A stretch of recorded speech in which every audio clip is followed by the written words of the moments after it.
Donc voilà, donc là on arrive à la troisième partie. Donc désolé, je fais long. Je voulais pas faire aussi long. J'ai essayé de compresser, mais à chaque fois, je pars sur 2 vidéos minimum. Ouais, donc là, troisième partie de cette vidéo. Donc je vais vous parler d'un autre aspect, enfin qui est proche de ce que je viens de vous dire. C'est l'aspect, en fait, c'est quelle approche en fait vous avez vis-à-vis des gens à qui vous parlez donc de business de manière générale. C'est très important en fait. Vous allez voir, je vais vous présenter donc quelqu'un que enfin que je connais pas hein, personnellement, mais que j'ai ajouté enfin à laquelle je me suis abonné, une personne ouais, à laquelle je me suis abonné sur YouTube. Donc c'est Tom Xavier et j'adore en fait l'écouter parce qu'il dit des trucs assez sympas. Donc lui, il a déjà atteint donc la liberté financière en plus. Et il a des trucs vraiment, je trouve, sympas à dire et inspirantes. Alors, je crois que c'était cette vidéo.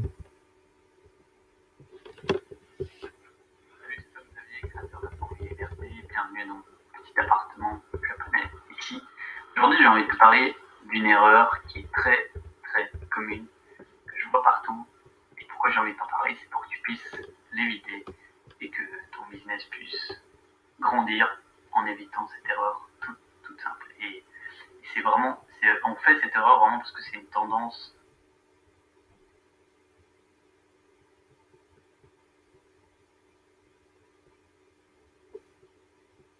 naturelle chez n'importe qui. Je vais t'expliquer tout de suite.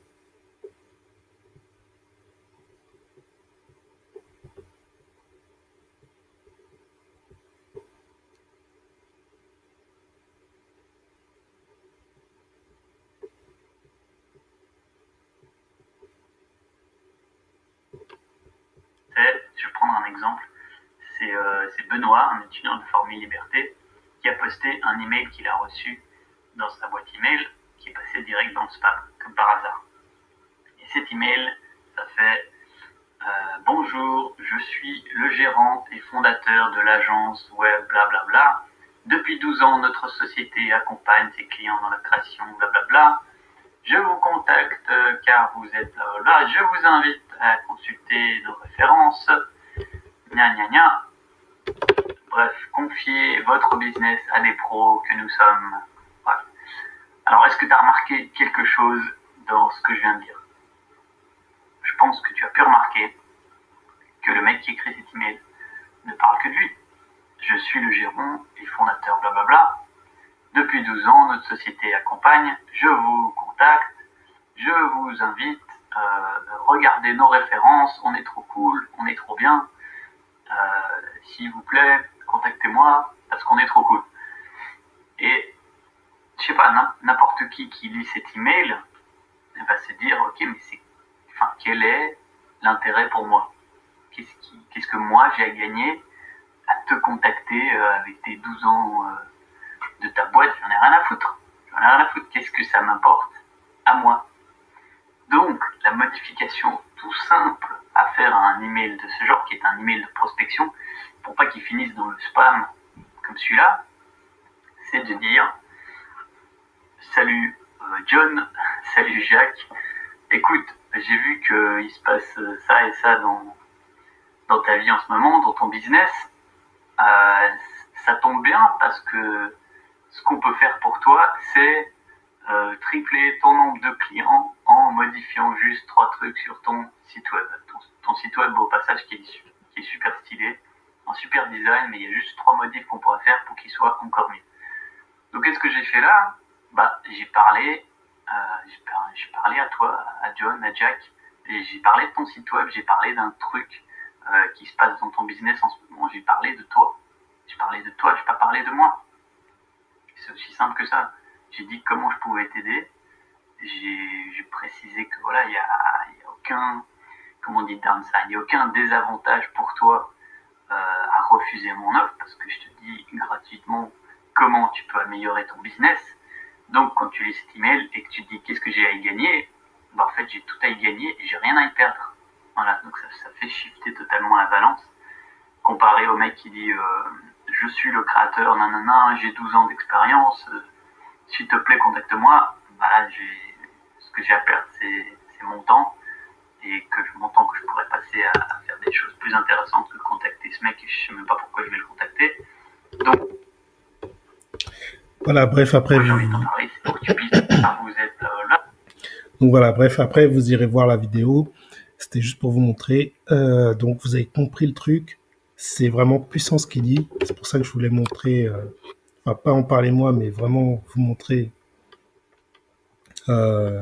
lui comment, puisque c'est un de ses auditeurs, enfin des personnes qui le suivent, voilà, donc il a un exemple vraiment qui lui est propre.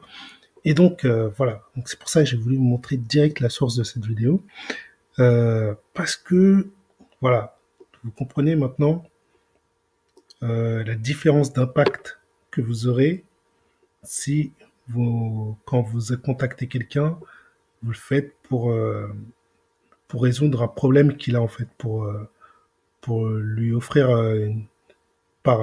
d'abord par intérêt pour lui quand vous lui parlez, que c'est vraiment pour lui rendre service. Si vous êtes en mode voilà, moi je te présente ça, je te dis que ça, enfin voilà, comparé à si voilà, comparé à comme il l'a montré, vous présentez ça de manière à ce que la personne voit son intérêt à rentrer par exemple, dans un business que vous proposez, ça va faire toute la différence. Et pourtant, vous voyez, la formulation elle est simple et tout. Et donc voilà, je vous invite à vraiment regarder cette vidéo, revenir dessus, réécouter pour vraiment vous imprégner en fait du message qu'il fait passer. Et donc, je pense que voilà, avec ça, ça va pas mal vous aider et vous allez pouvoir mieux réussir. Et un dernier point, très très important, c'est vraiment en fait le point qui m'a fait tilter euh, quand j'ai lu le message donc de Nitram. C'est que euh, vous devez pas prendre en fait ces choses-là comme un échec. Par exemple, quand Nitram il me dit que voilà que attends, je remets en arrière comme ça. Voilà. Quand il me dit que ça marche pas, qu'il a du mal à y croire. En fait, ce que tu comprends pas, c'est que tu es en train de là, ce que tu fais, c'est que tu es en train de te former en fait. Tu te formes à réussir. Tu te rends compte là de ce que tu fais? Là, quand tu t'inscris, quand tu investis, quand tu fais des erreurs, quand tu vas voir les gens, quand tu leur expliques ton truc, même si ça marche pas, qu'ils s'inscrivent pas, tu es en train de te former. À chaque instant où tu es dans le business, soit pour investir, soit pour comprendre ce qu'est le business, soit pour euh, que quelqu'un te rejoigne dans ton équipe, tu es en train de t'instruire. Donc là, par exemple, quand les gens t'ont répondu ça, tu es en train de t'instruire. Donc c'est cool. Prends-le comme un jeu. Dis-toi, ah ouais, bon, essaye de trouver des parades. Enfin, quand les gens te disent, voilà, une objection maintenant, essaye de trouver un argument, tac, qui change d'avis. Entraîne-toi en fait. C'est comme un entraînement. Entraîne-toi. De toute façon, c'est pas le seul business que tu feras dans ta vie. Il y en aura d'autres. Donc autant t'entraîner dans celui-là pour que les prochains soient encore meilleurs. Voilà, faut vraiment le voir comme ça. Tu es en train de te former. C'est génial. Il n'y a pas d'échec. Il n'y a que de l'apprentissage.